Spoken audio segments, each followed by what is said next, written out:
உன் பந்தியை சுற்றிலும் ஒலிவ மர கன்றுகளைப் போல் இருப்பார்கள். எதுக்காக ஒலிவ மரத்தை பிள்ளைகளுக்கு ஒப்பிடுகிறார் என்றால், ஒலிவ மரம் ஒரு மரமா நிற்காது, அது கூடவே குட்டி குட்டி குட்டி செடிகள் பக்கத்துல வரும். அண்ட் அதோடைய பிளெஸிங் பாருங்க, ஆண்டவர் எப்படி கனெக்ட் பண்றாரு என்று. இந்த ஒலிவ மரம் உலகத்துல அதிக வருஷம் வாழக்கூடிய மரமாக காணப்படுகிறது. அந்த ஒலிவ மரத்துல இருக்கிற அந்த மரம், அதோடைய வெளியில இருக்கிற பட்டை, அதோடைய இலைகள், அதோடைய பழங்கள் எல்லாமே very nutritive and medicinal value, அதுக்குண்டான எல்லா குணங்களும் உண்டு. ஸோ ஒரு பிள்ளை கர்த்தர் எப்படி ஒப்பிடுகிறார்னா, அந்த பிள்ளை இஸ் தி பெஸ்ட்.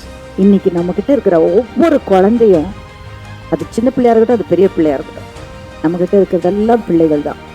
எல்லா பிள்ளைகளும் the best child given by God.